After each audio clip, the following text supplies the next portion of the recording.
Viewers complete হয়ে গেল আমার আজকের সাজটি কেমন হলো সেটি জানাবেন। এটি কিন্তু খুব সিম্পল করে আমি করার চেষ্টা করেছি। তাহলে চলুন বন্ধুরা, আমরা আজকে মেকআপটি কী করে করেছি সেটি দেখিয়ে দেই, আর কী ধরনের প্রোডাক্টগুলো আমি ইউজ করেছি সেটিও আশা করি আমি লিখে দেব। তাতে করে আপনারা চাইলে এই লুকটি সহজেই নিজেরাই ক্রিয়েট করতে পারবেন। তাহলে চলুন মেকআপটি দেখে নেওয়া যাক, সাথে থাকুন। হ্যালো, প্রথমেই চুলগুলোকে আমি একটু পরিপাটি করে আটকে নিচ্ছি একটা ব্যান্ড দিয়ে। তারপরে আমি যেটি করি, পরিষ্কার একটা রুমাল নিয়ে আমার পুরো ফেসে ঠান্ডা পানি দিয়ে সেটি ক্লিন করে নিই। তার আগে অবশ্যই আমি ফেস ওয়াশ করেছি খুব ভালোভাবে। তার পরপর যেটা করি, আমি নর্মালি যে কোনো মেকআপের আগে একটা ম্যাসাজ নিয়ে নিই। তাতে করে যেটা হয় যে আমাদের মেকআপ খুব সুন্দরভাবে বসে। এবারে যেটি করছি এটি হলো, আমি ফেস টোনার দিয়ে দিলাম যাতে করে আমার স্কিনটা হাইড্রেট থাকে এবং টোনিং হয়। সো টোনারটা যখন পুরোপুরি শুকিয়ে যাবে তার পরপরই আমরা ময়শ্চারাইজিং ক্রিম ইউজ করব।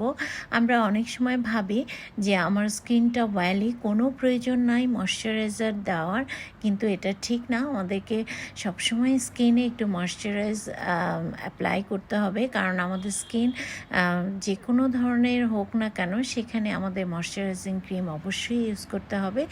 যারা আমরা একটু ওয়েলি স্কিনের অধিকারী হই তাদের জন্য লাইট বেস ময়শ্চারাইজিং ক্রিম দিলেই হয়, আর যাদের স্কিনটা অনেক বেশি ড্রাই তাদেরকে অবশ্যই ডিপ ময়শ্চারাইজার ক্রিম ইউজ করতে হয়। ভিউয়ার্স দেখতেই পাচ্ছেন আমি সিম্পল একটা বেবি ক্রিম দিয়ে আমার বেস মেকআপটি কমপ্লিট করলাম, এবং এর পরপরই আমি ইংলটের ট্রান্সলুশন পাউডার দিয়ে জাস্ট একটা ড্যাব করে আমি বেবি ক্রিমটা জাস্ট সেট করে দিলাম। খুবই সিম্পল। আমি নর্মালি যে কোনো জায়গায় গেলে চেষ্টা করি খুবই লাইট একটা বেস রাখতে, এবং সেটি খুব বেশি হাই কভারেজ আমি করি না, খুবই সিম্পল একটা বেসে আমি করে থাকি। এবারে আমি কন্ট্রোল করে নিচ্ছি। সো কন্ট্রোলের ব্যাপারটাও যেহেতু আমার ফেস একটু ভারী, সো আমি একটু কন্ট্রোলিংটা একটু বেশি করে ফেলি। জানি এটা হয়তো অনেক বেশি মনে হয়, বাট আমি এটা খুব কমফোর্ট ফিল করি, আমি খুব স্বাচ্ছন্দ্য বোধ করি যখন আমি একটু কন্ট্রোলিংটা বেশি করি। তাতে করে আমার ফেসটা ভারী ভাবটা একটু কমে আসে। খুবই টেনে আসলে দিচ্ছি। যখন আমি মেকআপ করি এতটা স্পিড থাকে না, বুঝতেই পারছেন, একটু তাড়াতাড়ি করেই করছি, কারণ এত সময় নিয়ে আমাদের এত ডিটেলসে দেখার। যাই হোক, ফেস কন্ট্রোলিংটা আমাদের সবার জন্য খুবই একটা ইম্পর্টেন্ট জিনিস, এবং আমরা যখনই কোনো কিছু কন্ট্রোল করব আমাদেরকে খেয়াল রাখতে হবে যেন যে হার্শ লাইনটা অনেক বেশি করে দেখা না যায়। এখানে আমি যেহেতু কোনো ফিল্টার ইউজ করিনি, আপনারা বুঝতেই পাচ্ছেন এই মুহূর্তে অনেক বেশি ডিপ মনে হচ্ছে। সরাসরি এটি এতটা ডিপ লাগেনি, আর যেহেতু সামনে আমার একটা লাইট ছিল যার কারণে আরও বেশি এটা গাঢ় মনে হচ্ছিল। সরাসরি বেশ লাইট একটা শেড এখানে রয়েছে। আমি এবারে ব্লাশন দিয়ে দিচ্ছি। ব্লাশন একটু বেশি বেশি দিচ্ছি, কারণ এখনকার ট্রেন্ড কিন্তু একটু বেশি বেশি ব্লাশন দেয়, আর সেটাই আমি দিচ্ছি। তবে এতটা কিন্তু থাকে না, একটু পরে আরও একটু কমে যায়, এবং সেই লাইট ব্লাশনটা অনেক বেশি ভালো লাগে।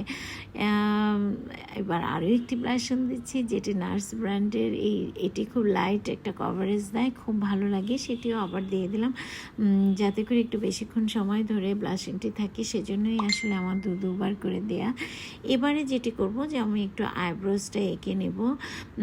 আমি আইব্রোজটা এখানে অ্যানাস্টেসিয়া ব্র্যান্ডের ইউজ করছি, এবং খুবই কেয়ারফুলি এটি করতে হয়। আমি আসলে একটু অমরে টাইপ আইব্রো আমার যে ক্লায়েন্ট তাদের জন্য আমি এঁকে থাকি, বাট আমি নিজে একটু আসলে একটু গাঢ় পছন্দ করি, তাই আমি অমরে টাইপ আইব্রো আমার নিজের জন্য করা হয় না। বাট আপনারা চাইলে আপনারা নিজেদেরটা একটু ফ্রন্টের দিকে লাইট করে এবং শেষের দিকে গাঢ় করে করতেই পারেন।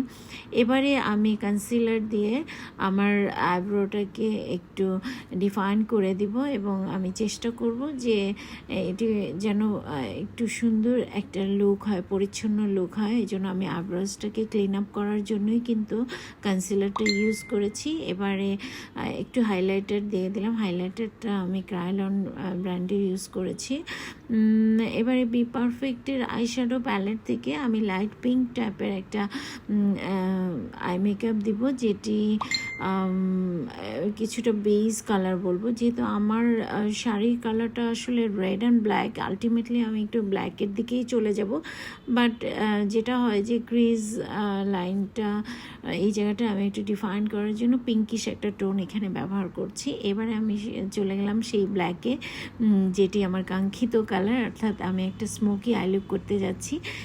স্মোকি আই লুকের জন্য আমরা ব্ল্যাক কালারটি খুব ভালোভাবে ব্লেন্ড করে নেব। ব্ল্যাক কালারটি প্রথমে আমি ডিপোজিট করে নিচ্ছি, তারপর সেটি ব্লেন্ড করে নেব এবং বেশ কেয়ারফুলি সুন্দরভাবে ক্লকওয়াইজ আমি এটিকে ব্লেন্ডিং করে নিচ্ছি।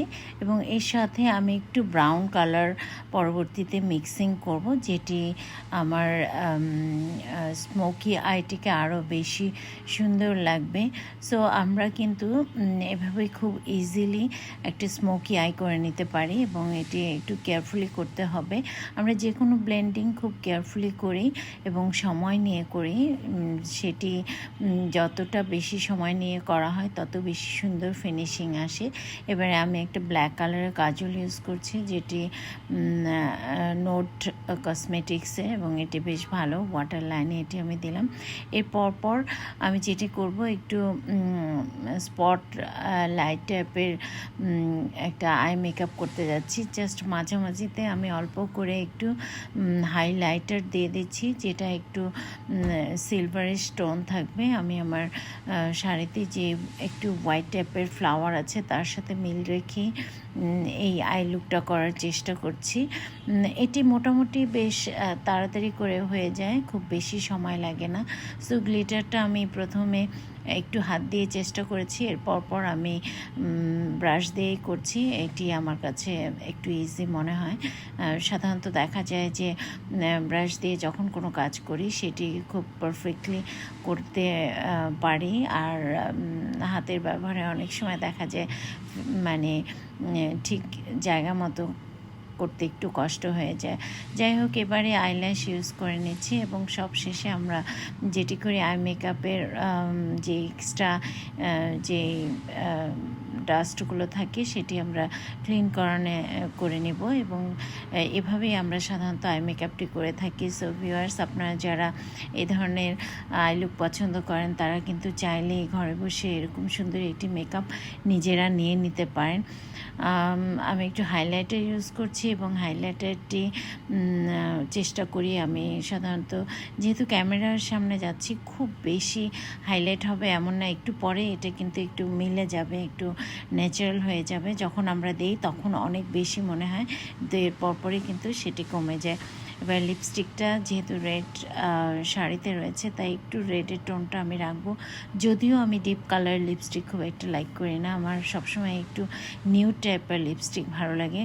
সব শেষে আমি যেটি করব, যে এক্সট্রা যে মেকআপটি রয়েছে সেটি আমি রিমুভ করে দিব, এবং সেটি চেষ্টা করব একটু ভালোভাবে সুন্দরভাবে কমপ্লিট করতে। সো ভিউয়ার্স, আপনাদের যদি এই মেকআপটি ভালো লেগে থাকে তাহলে আমার পারফেক্ট বাই ওয়াহিদা চ্যানেলটিকে সাবস্ক্রাইব করবেন এবং লাইক করবেন, সাথে থাকবেন।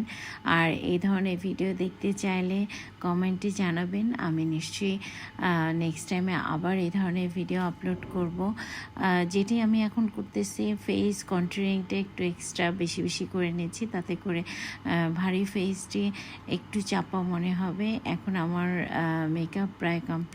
এবারে হালকা পাতলা কিছু অর্নামেন্টস আমি পরে নেব, যেটি পরলে লুকটিকে সম্পূর্ণরূপে ভালো লাগবে। এবং সবশেষে আমাদের যে পার্টটি বাকি থেকে যায় সেটি হলো হেয়ার স্টাইলিং, এবং হেয়ার স্টাইলিং ছাড়া আমার কাছে মনে হয় যে পুরো মেকআপটাই অসম্পূর্ণ রয়ে গেল। সো হেয়ার স্টাইলিংও কমপ্লিট হলো। কেমন হলো সেটি জানাবেন। এটি কিন্তু খুব সিম্পল করে আমি করার চেষ্টা করেছি। আই হোপ আপনারা সবাই মেকআপটি পছন্দ করেছেন, এবং এই ধরনের মেকআপ দেখতে আমার চ্যানেলটিকে অবশ্যই সাবস্ক্রাইব করে রাখবেন। ভালো থাকবেন সবাই। আর আজকের এই মেকআপটি ছিল একটা টিভি শ্যুটে ইন্টারভিউর জন্য, এবং আমি রেডি হয়েছি, সে কারণেই সেটি আপনাদেরকে দেখাচ্ছি। সো ভিউয়ার্স, আমি সেই শ্যুটেরও কিছু পর্ব আপনাদের দেখাচ্ছি, চলুন দেখে নেই।